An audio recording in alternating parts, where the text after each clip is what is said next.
Hey, it's your friend Jen, and welcome to the Kindness Plan. Hey friends, welcome back to the Kindness Plan. Today we're talking about something that gets misunderstood all the time. Boundaries. Ding, ding, ding, ding, ding. Because somewhere along the way, we started believing that boundaries are harsh, selfish, or even unloving. But the truth is actually the opposite. Healthy boundaries are one of the most loving things you can do. And today we are going to unpack why boundaries equal love, how kindness actually starts with boundaries, what happens when people misuse them, and how to apply this in your real life, with your kids, your partner, and your friendships.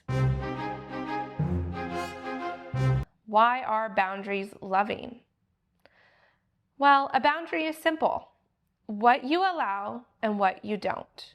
That's it. But underneath that, a boundary says, I respect myself. I respect you enough to be honest. And I want this relationship to be healthy. Here's the truth that most people don't realize. Without boundaries, resentment will grow. Boundaries, they don't only protect you. They protect the other person so that you're not growing to hate them without their knowledge. They protect the relationship so you guys can be safe together and continue onward for years and centuries. Without boundaries, resentment grows, and resentment destroys relationships quietly. So when you set a boundary, you're actually protecting your peace, your energy, and the relationship itself. It's a simple shift. Boundaries are not rejection. Boundaries are clarity. And clarity is kindness. Kindness starts with boundaries. This is where it gets powerful. You cannot truly be kind without boundaries. Because without them, you overgive, you say yes when you really want to say no. You show up exhausted, frustrated, and disconnected, or you show up faking it. And that's not kindness. That is burnout disguised as love. Real talk. If you've ever snapped at your kids after doing too much, felt irritated with your partner for things you never spoke up about, or avoided someone because you didn't know how to say no, that's what happens when boundaries are missing. The truth, boundaries allow your kindness to stay genuine, instead of fake smiles, forced yeses, and hidden resentment. You will get honest love, calm presence, and real connection. What happens though when boundaries become selfish? Well, let's talk about the other side, because this matters. Not everything labeled a boundary is actually healthy. Sometimes people use boundaries as control, avoidance, or emotional walls.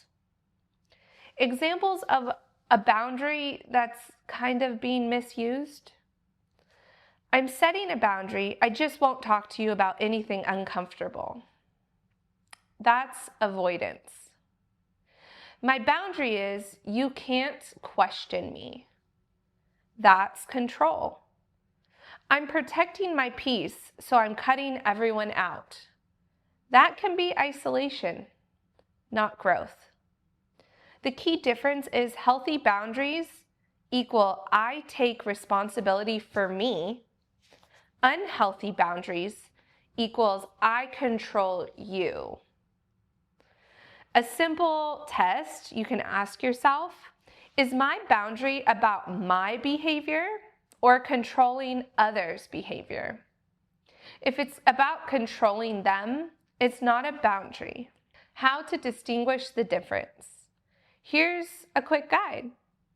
A healthy boundary is clear, it's calm, it's honest, and it's respectful. For example, I can't stay late tonight, I need to rest. A selfish, misused boundary is defensive, controlling, and punishing. For example, I already stayed too late. This always happens when I hang out with you. This is so your fault because I didn't want to be out this late, and I don't think I want to hang out with you anymore if this is how it's going to be. It's almost like saying, I'm done with you because this didn't go my way. But what's unfortunate is that wasn't communicated calm, clear, respectfully. We punish the other person for not speaking up. We controlling the situation by saying, we're not going to do this ever again, and we're defensive because we're focusing on them instead of us. Now, is this coming from a place of love or fear and ego? That question will guide you alone every single time you're trying to set a boundary. So if you want to communicate something with someone, ask yourself, is this coming from a place of love or fear and ego? Do I want to prove that I'm right? That is our ego. Am I making this decision because I'm scared of being judged?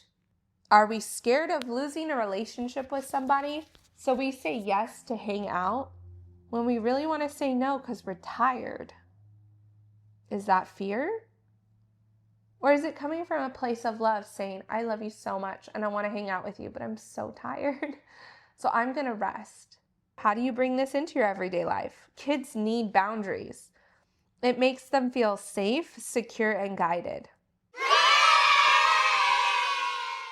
A healthy boundary is if a kid is hitting, I won't let you hit. I'm here to help you calm down. That's love. That's leadership.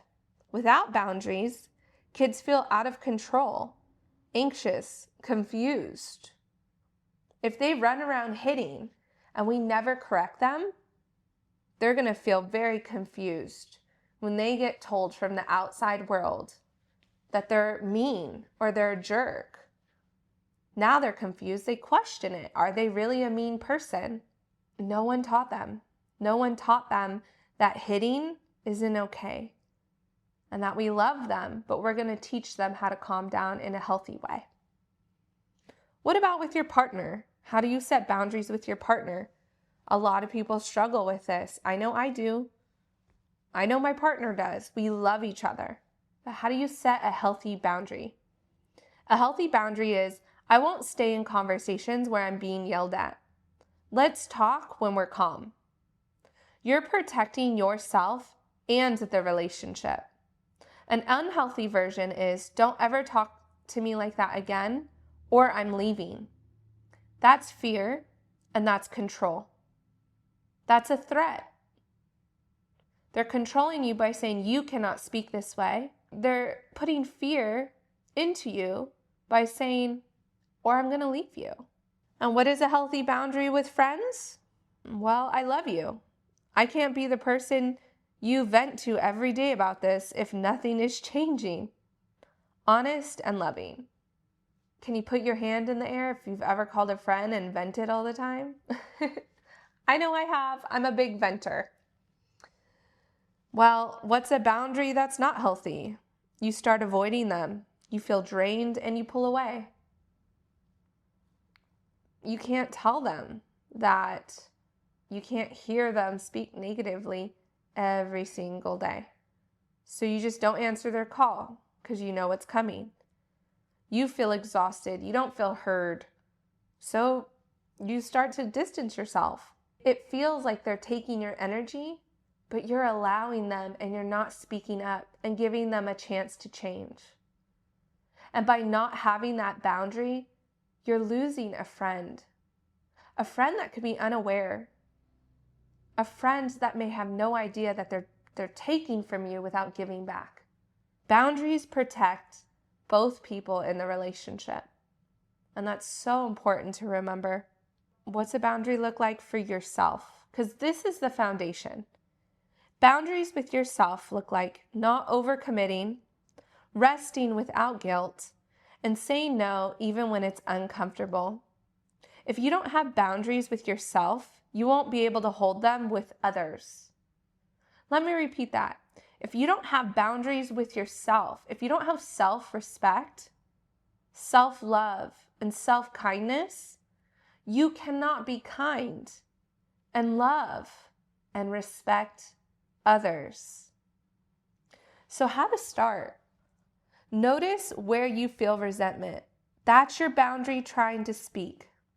Let's start simple. Practice one small no a week, a month. It doesn't have to be big. Maybe someone's like, hey, hon, can you help me with the dishes at 9 o'clock at night? No, I'm really sorry. I'm tired. I'll help you in the morning. Say it calmly, not emotionally. Boundaries don't need anger to be valid.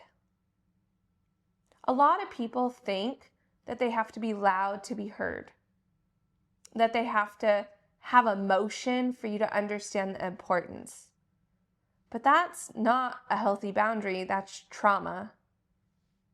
That means somebody didn't hear you as a child or in a previous relationship, so now you think for anyone anywhere to take you seriously, you have to scream or yell. And sometimes trauma only shows up in one area. It might only show up in work, or it might only show up in your home. Sometimes it does not show up in every aspect of your life. So say it calmly, not emotionally. Hold it. Now this is the hardest part. People may push back. They may test you and they may not like it. But consistency builds respect. Mean what you say and say what you mean. Let's say if you have a rule in your house, and that is if the kids don't do their chores, they don't go to the sports practice. Don't change the rule. That is a boundary. If they say, well, I just couldn't figure it out. Well, that really sucks. Let's go learn how to do this chore, and we'll learn baseball tomorrow. But today, this is a life skill. And learning this is more important than hitting a ball. Because at the age of 30, 40, 50, 60, you're most likely going to use this life skill, and you're less likely to go outside and hit a ball. The benefit is greater if you learn how to do this. I'm really sorry. I know you love baseball. I do too. And I wish we could go. But unfortunately today we didn't get our responsibilities done. So let's focus so we can go tomorrow. I know this was a lot to take in. It's a lot for me to take in. I am so grateful that you're here and we can work through this and talk through it together. The world needs more kindness, and you deserve it too. If you took one thing away from today, let it be this. Boundaries are not selfish. They're the foundation of real love. Because when you respect yourself and you show up honestly, you protect your peace, you don't just feel better, you love better. You parent better, you connect deeper, and you live lighter. That's what we're building here.